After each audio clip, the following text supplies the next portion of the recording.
Oklahoma truly is a top 10 state when it comes to aviation employment in both the private and public sector.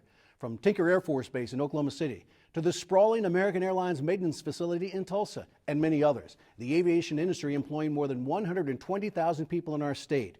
Right now, that industry is facing both great challenges and opportunities, and that is the subject of this week's in-depth discussion moderated by OETA's Susan Cadot. Thank you, Rich. We are here with some experts in the aerospace industry, not only here in Oklahoma, but in Colorado as well. I would like to welcome our panelists.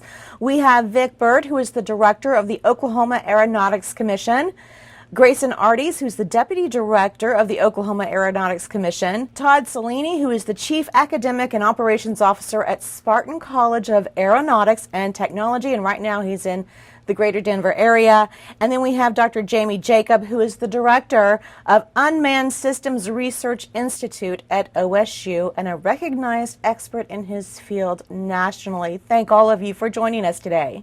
Thank you. Thank you for having us. Thank you. Yeah. Well, we're going to start with the out-of-towner, the one who's out of town right now, Mr. Cellini. And Mr. Cellini, can you just give us, let's just start with an overall assessment of where the aerospace airline industry is right now. Yeah, no, I thank you for the question. The assessment we're seeing around the country is, there's an impact on every industry. But we are seeing strength in Oklahoma, and Spartan is here to continue that strength. I was pulling some data.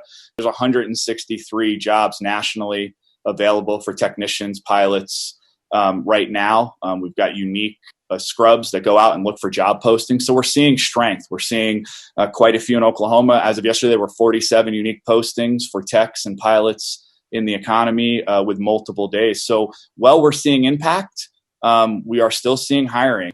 Director Bird, do you concur with that? Are there losses too on one side while there are gains on the other? I know you did a study indicating that the aerospace industry is the second largest economic powerhouse in the state. Thank you for bringing up our economic impact study. That was the most comprehensive study we've ever done on the aviation and aerospace industry in Oklahoma. That did say that our annual economic impact of the industry is $44 billion, which makes it the second largest in the state. And that, of course, includes military aviation. But last time I checked, it does have wings, and it's part of the aerospace industry. But it is a very important industry. I would, by and large, agree with Todd.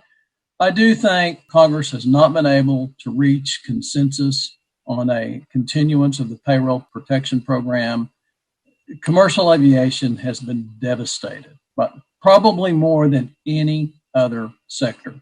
Back in April and May, American Airlines was losing $60 million a day. Not a week, not a month, not a day. And Southwest is losing $35 million a day. They're still losing a lot of money. They're just, the capacity's there and the demand is not. Just yesterday through TSA checkpoints was about 660,000 passengers.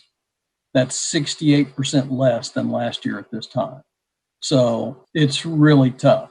American, as I believe at the maintenance base, which, is American's only heavy maintenance base left, is in Tulsa, Oklahoma.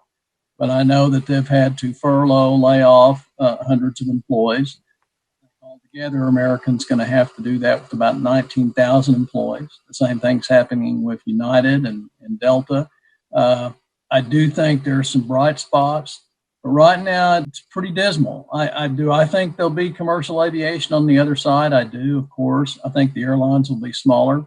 I think some demand. Airlines have for years depended upon business travelers. I really don't expect that to come back like it was.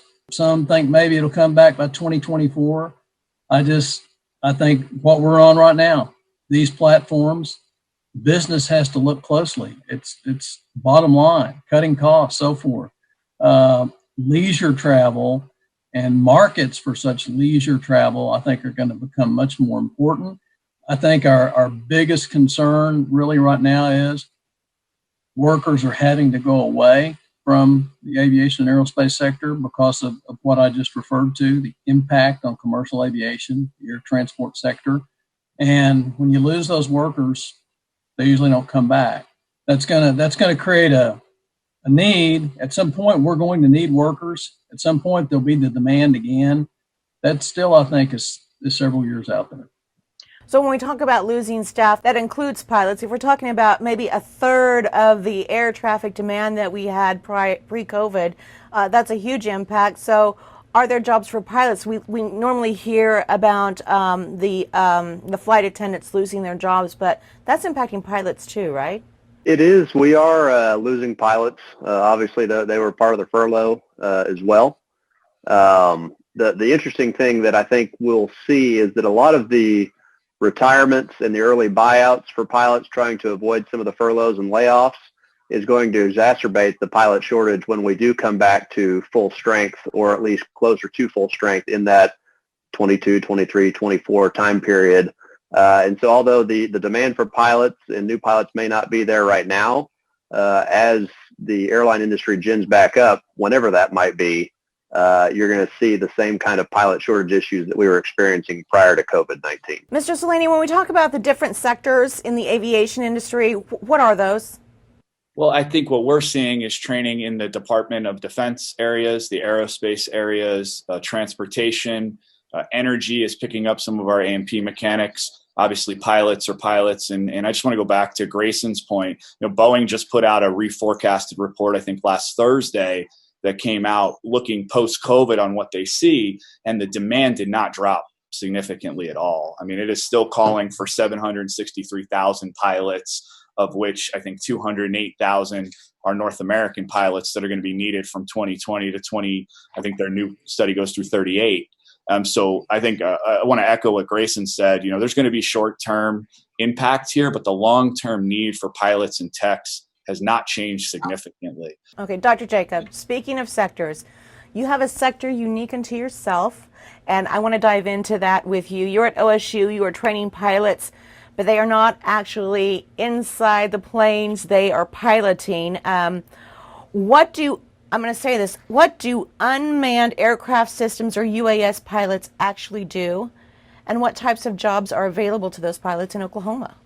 Yeah, it's a good question. UAS, or what is more commonly referred to as drones, much smaller vehicles that do not have a pilot directly within the cockpit, still have to have a pilot. And so, those are being piloted from the ground, remotely communicated from a ground control station to the actual vehicle itself. Even so, you still have to train the pilot. They are still aviators. They must be familiar with the laws of the air, familiar with the FAA regulations, and most importantly, be very cognizant about flying an aircraft in the national airspace and make sure that they're maintaining the safety of that airspace. Now, UAS or drones obviously have a very different function and a very different purpose than what you see for manned aircraft. Manned aircraft, again, you can typically think of them as primarily doing one job predominantly. Now, of course, there are many jobs for aircraft, but the vast majority of them are hauling cargo, and that cargo may be people, passengers from one location to another location, or it might be your packages that you're getting, and so those are flying from a hub and then to a spoke to another airport to be able to deliver those packages. Drones predominantly are really surveillance vehicles. They're there to be able to primarily take pictures of something. And so those jobs are primarily related to those surveillance applications. And when we think of it in terms of what sectors are currently using these drones to help improve their bottom line, the energy industry, which obviously is very big in Oklahoma, has been using them quite extensively, primarily for things such as infrastructure inspection, pipeline monitoring. But you also see them predominantly used in the third leg of the Oklahoma economy, which is agriculture, primarily looking at crop monitoring and environmental inspections. So you have a lot of utility for these drones across a wide array of different sectors. Director Bird, I know you've seen a lot of changes and innovation over the years in your distinguished career. What do you think about what's going on now, and what do you think about the future, especially in light of what Dr. Jacob just talked about? And you had asked, and I'm glad we get to talk about this in a minute. How are we standing up? How's our industry standing up? Actually, I've always thought in Oklahoma we're very fortunate. We are the heart of our industry is maintenance, repair, and overhaul of aircraft. We have the largest, we just were talking about it a moment ago, the largest commercial aircraft repair facility in the world, the American Airlines Maintenance Base in Tulsa. We have the largest military aircraft repair facility in the world, Tinker Air Force Base, where the Air Force Sustainment Center is housed. And frankly, right now, it's a good thing that we've got the defense side. That's what I think. So we've got the private side, we've got the public side, we've also got the Monroney Aeronautical Center in Oklahoma City. So right now, the private is hurting. We've talked about that. But the defense side, DOD, FAA, FAA has to stay totally operational and still train air traffic controllers. We know we're short on them. It seems like always. It's a chronic problem. But that we have Tinker Air Force Base and frankly our other four other military installations. Of that $44 billion figure I gave you a moment ago about the impact of the industry, $19.3 billion of that is military aviation. And Tinker alone is $17.1 billion, and the other two are $1 billion apiece, Altus and Vance. We're fortunate in that regard because our industry is really, I think, holding up pretty well. Mr. Ardies, when they talk about the future of the aviation industry, what does that look like to you in light of all we've discussed? Well, the future is probably brightest where Dr. Jacob is sitting in the UAS, the unmanned arena.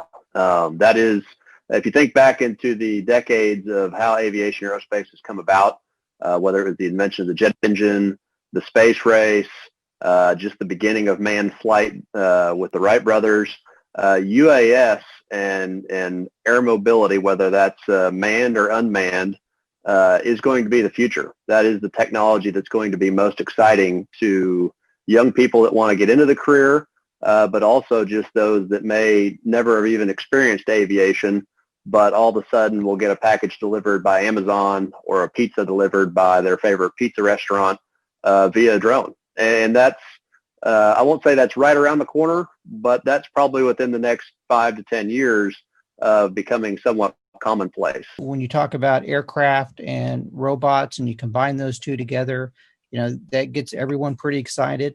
However, at least in the short term, those jobs that we're going to see in the unmanned aircraft systems industry are not going to be a replacement for the jobs that we're going to lose in the traditional aviation and aeronautics industry within Oklahoma, both in terms of, waiting for the FAA to make improvements or changes in the regulations that start to open up the airspace to drones, but also the technology still has a long way to go. And even though we'll see a much broader variety of types of aircraft, from things for like the package delivery drones that Grayson mentioned, to much larger aircraft, like those that are being developed by Cadot or Skydweller in Oklahoma, which might provide a persistent capability, for things such as ad hoc satellite communications. It's still going to take quite some time for that industry really to develop to those large scale types of systems. We are pretty excited about what we're doing right now with using drones for improved weather forecasting, and that's going to have a big impact on not only the drone industry, but other advanced air mobility industries such as urban air taxis, but also traditional aviation weather forecasts that are necessary for manned aircraft flights. Well, it seems like right now it is the travel industry and the aviation industry that is suffering due to the coronavirus fallout. I did see an article in USA Today that talked about that the filtered air, the recycled air in the cabin of an aircraft is cleaner than the air in an operating room. So I know the airlines are doing a lot to try to keep folks safe as they fly to and fro, and hopefully there will be an increase in travel in the not too distant future. We now have x-ray machines that are scanning our planes at 100 hours to kill anything bacterial or infectious. So there's a lot of technology that goes along with that. I feel safer personally in an aircraft than I do sometimes in the office building. Well, winding down, Dr. Jacob, I want to ask you, what's this program at OSU and your work? Do you see Oklahoma as being another stable powerhouse in a new technology in the aviation industry because of what you all are doing? We're doing a lot of really novel things and for a variety of different industrial and government programs across the country. And we're just starting a new NASA initiative utilizing drones for weather forecasting under their University Leadership Initiative program. But there are a lot of other states as well that are currently competing in this industry. So I think that remains to be seen. Whether Oklahoma can retain the lead in this as we move along. And this technology continues to develop. And finally, Director Bird, I'm going to wrap up with you. Do you have any final words that you think folks in Oklahoma should know about the aviation industry here? I think we've done a much better job. I know we've done a good job with policymakers. They understand and appreciate just how important the industry is to the state of Oklahoma. We have a tremendous aviation heritage that goes back to Clyde Cessna. He first test flew his aircraft here. The Birdman, he was not the Birdman of Alcatraz, he was the Birdman of Enid. It starts right there, and two of the first commercial airlines, Braniff, Braniff started here in Oklahoma, the Braniff brothers, and we had Earl Halliburton from oil, who started another airline, Southwest Air Fast Express, and business aviation. Businesses using aviation to be more efficient really started right here in Oklahoma. Again, the relationship to the oil industry with people like Frank Phillips, and J. Paul Getty, and Bill Skelly using pilots like Wiley Post to get them to their oil fields faster in western Oklahoma and West Texas. So there's quite a heritage. It's always been here with us. I think in the years to come, I really think aviation and aerospace may well eclipse for so many reasons. That's another program. But what our fossil fuel industry, I'm on for all forms of energy, but that's a good thing. Oklahoma's economy needs to diversify. And I think the biggest reason we have not been hurt by the Great Recession and this pandemic like we were in the past, the oil bust in the early 80s, I think it's because of the aviation and aerospace industry. Director Bird, we understand that you are retiring, and we just want to say thank you for your service to the state of Oklahoma and wish you well in whatever shenanigans you get up to after you do step down. And thank you so much for being with us. Only misdemeanors. Only misdemeanors. And to the rest of our panelists, thank you all so much for being with us. It was educational and exciting for me. Thank you for your time. Thank you, Susan. Thanks again to Susan and her great panel of guests this week.